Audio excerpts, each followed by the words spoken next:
कोकण आणि मुंबईमध्ये दानशूर स्वर्गीय भागुजेश कीर हे नाव संपूर्ण कोकणाला परिचित आहे.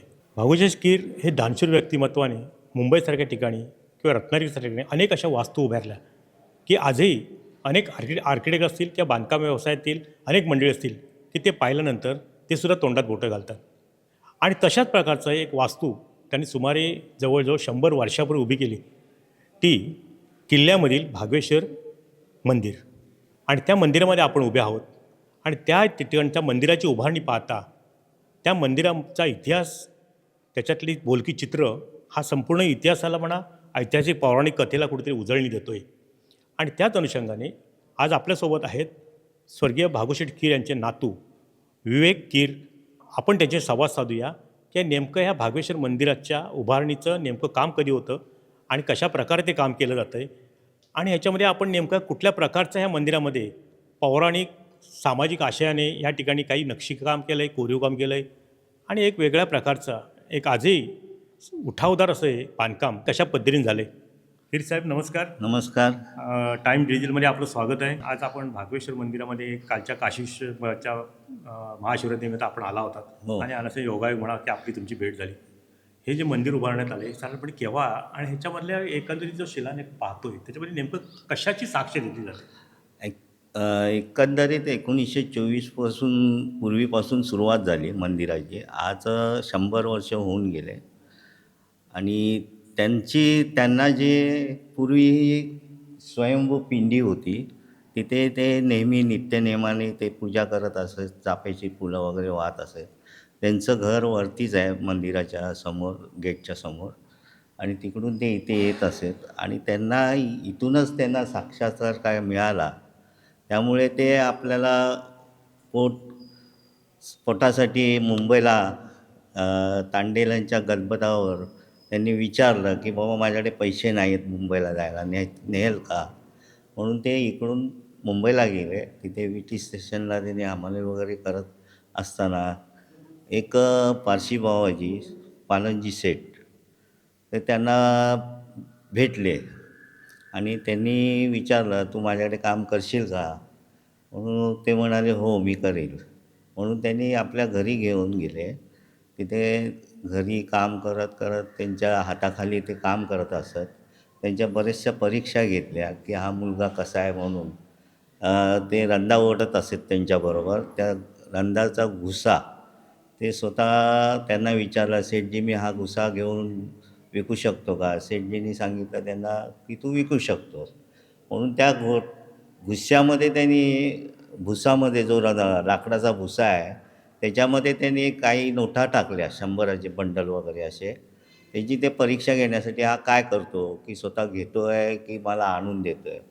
पण ते एवढे इमानदारी होते की त्यांनी ते नोटा त्यांना त्या भुशामध्ये सापडल्याने त्यांनी सांगितले सेठजी हे नोटाचे बंडल मला ह्याच्यात सापडले, हे घ्या तुमच्याकडे. मग सेठजींना त्यावेळेला त्यांच्यावर विश्वास झाला. मग ते आपल्यासोबत कामाला घेऊन जात असत. आणि पुढे पुढे त्यांच्या बुद्धीने तेही सुतारकाम इथे रत्नागिरीमध्ये शिकूनच गेलेले बालपणी. 12 वर्षापूर्वी इथे एक टेक्निकल कॉलेज हे होतं सुतारांचं. तर तिकडून ते त्यांचा अनुभव त्यांना चांगला मिळाला. म्हणून त्यांनी मग हळूहळू त्यांना शिकवून परत ते शिकले त्यांच्याकडे. त्यांच्यावर विश्वास बसला सेठजींचा. आणि त्यातूनच त्यांनी मग त्यांना भागीदार बनवला. त्यावेळेला एक आणा भागीदार बनवलेला. नंतर हळूहळू त्यांचं वाढत गेलं. मुंबईला बऱ्याच ठिकाणी त्यांनी कामं केलेली आहेत. मरीन ड्राईव्हची त्यांनी भिंत वगैरे बांधलेली आहे. बॉम्बे सेंटरचं केलेलं आहे. रिझर्व्ह बँकेचं केलेलं आहे. असे एकंदरीत त्यांनी कामं करत करत करत पहिला जे काय पैसा मिळाला त्यांनी एक मंदिर पहिलं उभारलं की तिथे आपल्याला प्रचिती मिळाली त्या शंकराकडून. आणि ते खरोखरच शिवभक्त होते. कधी त्यांनी बालपणापासून मच्छी वगैरे काही खाल्लेलं नाही, मटण मच्छी वगैरे. आणि त्यांचे एवढं श्रद्धा होती, त्या श्रद्धेतून पहिलं हे मंदिर उभारलं. मुंबईला एक बिल्डिंग पहिली जी उभारली माहीमला, ते स्वतः तिथे राहत असत. तेही ट्रस्टला त्यांनी अर्पित केलेली.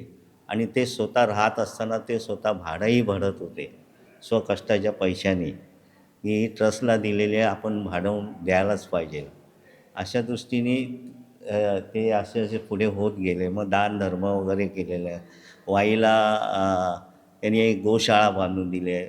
नुसती गोशाळा बांधून म्हणजे 100 गायी पण दिल्या. अशा तऱ्हेचं माहीमला शिवाजी पार्कजवळ एक स्मशानभूमी त्यांनी बांधली, की जागा विकत घेऊन ती स्मशानभूमी बांधून नगर परिषदेला अर्पण केली, देणगी दिली. त्यांच्या मातोश्रीच्या नावाने त्यांनी देणगी दिलेली आहे. पण हे मंदिर बांधलंय ना, ह्याचा साधारण किती खर्च आला असं काय तुमच्या दप्तरी कुठं असं सांगा? नाही किती दिवस गेले त्यावेळेला त्याला नाही, बांधायला? एवढं काय कल्पना नाही. आता त्यावेळी ते स्वतः किती खर्च केलं काय असेल त्या एवढा अनुभव नाही. आता ह्या मंदिरामध्ये आता तुम्ही नेमके कुठले कुठले कार्यक्रम करता? इथे महाशिवरात्रीचा उत्सव असतो आणि एक वैशाख वाढदिवस म्हणून असतो, जिथे ज्या वेळेला ही स्थापना झाली वैशाख पंचमी षष्टी सप्तमीला शुक्ल पक्ष, त्यावेळेला हा एक मेन कार्यक्रम असतो. नंतर हा महाशिवरात्रीचा ते मोठाच सगळ्यात कार्यक्रम असतो. मुंबईवरून ते स्वतः बोटीनी भजनी मंडळ आणायचे ते असेपर्यंत, कळलं की नाही. असा एकंदरीत भजनाचा कार्यक्रम वगैरे आणि रात्री संध्याकाळी 6:30 नंतर रुद्राभिषेक चालू असतो 11 ब्राह्मणाचा. ते सकाळी 6:30 असतो. एकंदरीत 4 रुद्राभिषेक असतात. आता तुम्ही ट्रस्ट आहे, ट्रस्टीच्या मंडळी येऊन सगळं हा करतात हो तसं? हो हो ट्रस्टमधूनच करतो सगळं खर्च. सुताराकडे कामाला गेलेले आणि भुसा विकून त्यांची सत्वपरीक्षा पाहणाऱ्या शेठकडे प्रामाणिकपणे काम केलं आणि आज ते स्वर्गीय भागवत कीर हे नावलौकिकाला आले आणि त्यांचेच नातू आज विवेक कीर हे या ठिकाणी आहेत. त्यांनी सांगितलं की या मंदिराची उभारणी जवळजवळ 100 वर्षापूर्वी केली आहे आणि आपण पाहतोय की ह्या संपूर्ण प्रत्येक मंदिराचे एक पौराणिक कथेचा त्याला एक वारसा आहे. ज्या पौराणिक कथेमध्ये काही घटनाक्रम घडलेले आहेत त्या घटनाक्रमाचे प्रत्येक ठिकाणी हे साक्षी हे सगळ्या वास्तू देत आहेत आणि अतिशय वास्तुशास्त्राचा म्हणा एक अमूल्य ठेवा आज या मंदिराच्या रूपाने आपल्याला ह्या ठिकाणी पाहायला मिळतोय. हे समुद्र मंथनाचा हा जो पौराणिक जो घटनाक्रम घडला होता तो समुद्र मंथनाचा आहे. हे वराहन आहे ह्या ठिकाणी. नरसिंहवध जो आजही पाठ्यपुस्तकामध्ये त्याचा उल्लेख होतो.